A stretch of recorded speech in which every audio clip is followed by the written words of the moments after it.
नमस्कार। योग प्राणायाम के इस सेशन में हम आज बात करने वाले हैं अ, बुखार से संबंधित कुछ विधियां जो हम कर सकते हैं जब हमें फीवर जो कि बुखार कहलाता है हिंदी में, अगर हो तो हमें उस वक्त क्या करना चाहिए। बुखार के कई प्रकार होते हैं। पहले हमें ये भी जानना चाहिए कि बुखार कई तरह के होते हैं। बुखार एक साधारण भी हो सकता है, जब आपको थकान हो, बहुत काम कर ली हो, शरीर बहुत थक गया हो, तब भी बुखार होता है। या फिर आपको कोई मच्छर काट ले, उससे मलेरिया, डेंगू, टाइफाइड, कई तरह के बुखार पकड़ते हैं। और आज के समय में जिस पैंडेमिक में है वो भी बुखार से ही हो रहा है। तो बुखार के कई प्रकार हैं और उसमें हमें क्या करना चाहिए, हमें अपने आप को किस तरह तैयार करना चाहिए। दवाइयाँ तो बेशक आपको खाना चाहिए। अगर आप अगर आयुर्वेद का कुछ काढ़ा वगैरह पी रहे हैं, होम्योपैथिक कुछ खा रहे हैं, एलोपैथिक खा रहे हैं, जो भी खा रहे हैं, लेकिन आज के ज़माने में होता ये है कि आप दवाएं खाएं फिर भी ये उतरता नहीं है। दवाई खाए कुछ देर के लिए जाएगा फिर आएगा। तो हमें अपने शरीर को किस तरह तैयार करना है कि बुखार आए तो हमारा शरीर पूरी तरह से गिर ना जाए, स्वस्थ रहे, ताकि दवाइयों का भी असर हो और हो सके तो बिना दवाइयाँ का भी आप रिकवर कर सकें। तो हमें उस स्थिति में क्या करना चाहिए जब हमें लेकिन बुखार है, शरीर में पूरी तरह से शरीर टूटने जैसा महसूस हो, थकान जैसा महसूस हो, किसी पैर किसी एक एरिया में बहुत दर्द महसूस हो, तो वो सब एक सिम्टम्स है कि आपको बुखार होने वाला है। और आपको बुखार जब होने वाला होता है तो आपको सबसे पहले चीज़ क्या करना चाहिए कि आपको डायरेक्ट एसी, कूलर और फैन से दूरी बनाना चाहिए। आपको इन तीनों चीज़ों से दूर रहना चाहिए। अगर आप पंखे के नीचे बंद कर दें पंखा को, कूलर चल रहा है, फैन चल रहा है, इन सबको बंद कर दें, क्योंकि फीवर जब होता है तो शरीर का टेम्परेचर बढ़ता है। शरीर का टेम्परेचर बढ़ता है और फैन, कूलर, एसी, ये सब जो चीज़ें हैं ये शरीर के टेम्परेचर को और बढ़ाएंगी। आपको उस वक्त क्या करना है, शरीर के टेम्परेचर को घटाना है। ठीक है, तो हम आज उसी पे बात करेंगे कि शरीर का टेम्परेचर घटाते किस तरह से है। तो पहले चीज़ तो ये करें कि पंखे, कूलर और एसी के डायरेक्ट कांटेक्ट में ना रहें, बंद कर दें सब चीज़ें हैं। तो उसके बाद क्या करना है आपको, उसके बाद क्या करना है कि योग में कुछ विधियां हैं। योग, हमारा शरीर जो है दो भागों में विभाजित है। दो नाड़ियों को हम जो संतुलित करते हैं, चंद्र नाड़ी और एक सूर्य नाड़ी। चंद्र नाड़ी शीतलता का प्रतीक है, वैसे ही सूर्य नाड़ी जो है हीट का प्रतीक है। मतलब शरीर में हीट और कूल, शीतलता और गर्मी दोनों को बैलेंस करने के लिए ये दो नाड़ियाँ होती हैं। इन्हीं दो नाड़ियों को आपको मेंटेन करना रहता है। अगर इन दोनों नाड़ियों में से एक चीज़ इम्बैलेंस हुआ, अगर आपको बुखार है, सिंपल सा लेके चलिए कि अगर आपको बुखार है तो उस वक्त आपकी सूर्य नाड़ी प्रबलता में है, चंद्र नाड़ी उससे कम है, बहुत पीछे है, वो चला गया है, तभी आपको बुखार हो गया, टेम्परेचर बढ़ गया, आपका शरीर का हीट जो है बढ़ गया है, यानी सूर्य नाड़ी जो है एक्टिव है उस वक्त। तो अब आपको क्या करना है कि आपको चंद्र नाड़ी को सूर्य नाड़ी के निकट लाना है, यानी आपको हीट को और कूलनेस को आपके बॉडी को बराबर मात्रा में करना है। तो उस स्थिति में क्या करेंगे आप, तो सबसे पहली चीज़ होती है कि आपको चंद्र भेदन प्राणायाम करना चाहिए। चंद्र भेदन प्राणायाम जो है आपके शरीर में शीतलता को लेकर के आता है।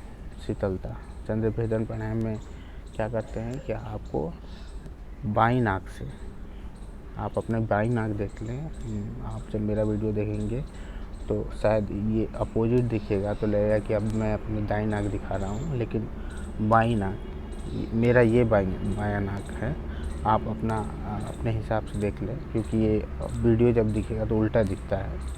तो बाई नाक से सांस लें और दाईं से छोड़ना है, ये हमेशा याद रखना है कि बाईं से सांस को लेना है और दाईं से छोड़ना है, और जल्दी नहीं करना है इसको, धीरे धीरे, जितना धीरे आप सांस ले सकते हैं। इस तरह से मैं आपको एक बार करके दिखाता हूँ।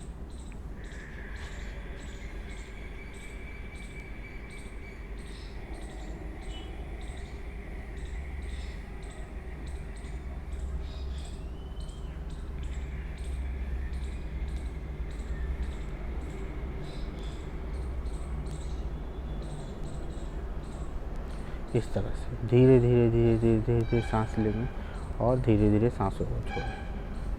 ठीक है, ये हुआ आपका चंद्र भेदन प्राणायाम। इसमें आपको एक चीज़ मैं ज़रूर कहूँगा कि जोड़ना चाहिए, वो है कुंभक का अभ्यास। कुंभक का अभ्यास बहुत ही महत्वपूर्ण है। अगर आप इसको जोड़ लेते हैं अपने चंद्र भेदन प्राणायाम के एक्सरसाइज में, तो ये आपके शरीर के टेम्परेचर को बहुत ही चमत्कारी तरीके से मेंटेन करेगा। कुंभक क्या करेंगे, मैं अपने पिछले वीडियोज़ में कुंभक के बारे में बता चुका। कुंभक जो है सांसों को रोकने की विधि है। जैसे आप सांस ले लें तो आपको सांस को रोक लेना चाहिए। तो आप अभी इसका मैंने रेशियो बताया है कि कितना होना चाहिए, लेकिन शुरुआती में रेशियो के बारे में ना ध्यान दें। आपको करना क्या है, और मैं दोनों बताता हूँ, अंतः कुंभक और बाह्य कुंभक। जैसे आपने सांस लिया,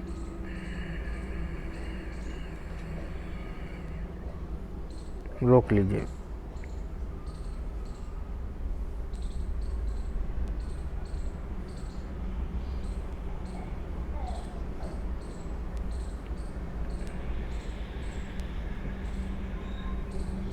सांस छोड़े, फिर रोक लीजिए,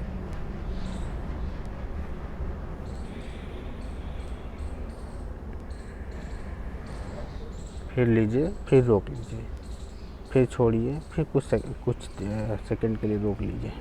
ये जब ऐड करेंगे आप, तो आप देखिएगा धीरे धीरे आपके शरीर का टेम्परेचर जो है नॉर्मल स्थिति में आने लगेगा और आपको अच्छा लगेगा। आप खुद महसूस करेंगे कि जब आप ये प्राणायाम कर रहे हैं, जितने देर करेंगे उतने देर आपको जो है, जो शरीर टूटने जैसा महसूस हो रहा था, दर्द लग रहा था शरीर में, वो सब आपको महसूस इतने देर तक तो नहीं ही होगा। इसके बाद क्या करते हैं, हमें चंद्र नाड़ी को बैलेंस करने वाले प्राणायाम को ही करना है। तो चंद्र नाड़ी को बैलेंस करने के लिए हमारे पास जो है शीतकारी और एक और प्राणायाम है, शीतकारी और शिथिल, मैं भी नाम भूल रहा हूँ, आपको बताता हूँ करके किस तरह किया जाता है। जीभ को इस तरह से निकालिए,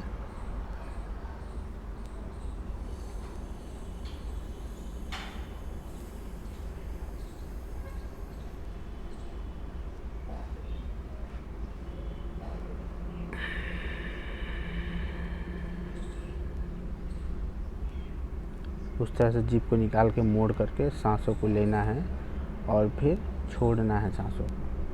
ठीक है, आपको रोकना भी है कुछ पल के लिए सांसों को, फिर इस तरह से आपको करना है। ये भी आपका चंद्र नाड़ी को व्यवस्थित करता है, आपको सूर्य नाड़ी के करीब जो भी इम्बैलेंस हो गया है उसको करीब लाएगा, तो आप फीवर में लगेगा कि आपको कंट्रोल जैसा महसूस हो रहा है। इसके बाद ये जीभ को दांत से लगाना है, फिर सांसें लेना है धीरे धीरे, और फिर रोकना है और फिर छोड़ना है। इस तरह से आप करेंगे तो इसमें ये भी आपके शरीर में शीतलता को लाएगा। अब ये सब कर सकते हैं, मान लीजिए ये भी आप नहीं कर पा रहे हैं, ठीक है, इसके अलावा आपको अनुलोम विलोम करना चाहिए, जो दोनों को बैलेंस करता है। अनुलोम विलोम का वीडियो मैंने बताया है। जैसे आप बाएं से ले रहे थे, दाएं से छोड़ रहे हैं, छोड़ने के बाद फिर दाएं से लेंगे, फिर बाएं से छोड़ेंगे, फिर बाएं से लेंगे, फिर दाएं से छोड़ेंगे। अनुलोम विलोम जो है सूर्य भेदी और चंद्र भेदी दोनों का ही मिक्सचर है। दोनों का अगर मिक्स कर देंगे हम तो जो प्राणायाम बनता है उसे हम अनुलोम विलोम कहते हैं। उसे भी करना चाहिए कुंभक के साथ। कुंभक के साथ करें, आपको उतने देर तक आपको बहुत ही अच्छा महसूस होगा। इसके अलावा क्या करना चाहिए हमें? इसके अलावे अगर आपको ये भी करने में असहजता महसूस हो रही है, कभी कभी होता है कि बुखार में पूरी तरह शरीर बदन टूट रहा है, कुछ भी करने का मन नहीं कर रहा, होता है कभी कभी। उस स्थिति में क्या करेंगे? उस स्थिति में हम बाईं करवट सो जाएं। आपका बाईं करवट क्या है? मेरा बायां ये है, ये हाथ है। मैंने पहले कहा कि आप जब वीडियो देखेंगे तो शायद ये अपोजिट दिखे वीडियो में, तो आप अपना बायां हाथ देख लें, उसी बाईं करवट की ओर सो जाएं इस तरह से,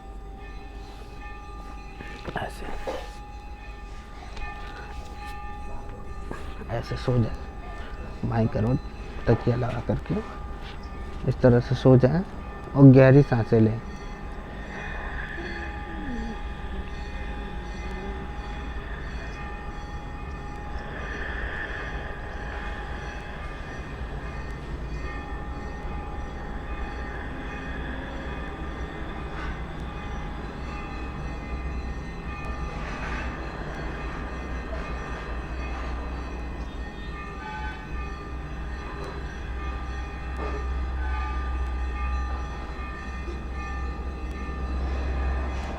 आपको गहरा सांस लेना है, आराम से, कोई किसी परेशानी में ना ले, बहुत ही सहजता से लें। इसी तरह इसी स्थिति में रहें, बाईं करवट ही रहें और धीरे धीरे सांस लें, जल्दी जल्दी सांस ना लें। तो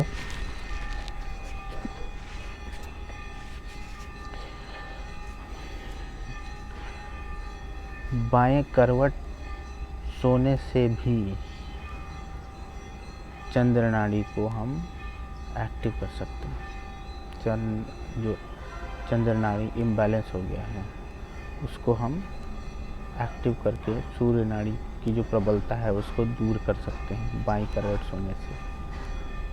तो अगर आप कुछ नहीं कर पा रहे हैं, जो कि मैंने जो प्राणायाम बताया वो भी आसानी है, उसमें बैठना है, थोड़ा ना पड़ेगा, लेट के तो नहीं किया जा सकता है। सूर्य भेदी, शीतकारी, शीतलकारी प्राणायाम और उसके बाद अनुलोम विलोम प्राणायाम, ये सब करने के लिए बैठना पड़ता है। अगर आप बैठने में भी असहज महसूस कर रहे हैं तो आप ये लेटिए और बाएं करवट लेटिए, गहरी सांसें लीजिए, जितना गहरी सांसें ले सकते हैं।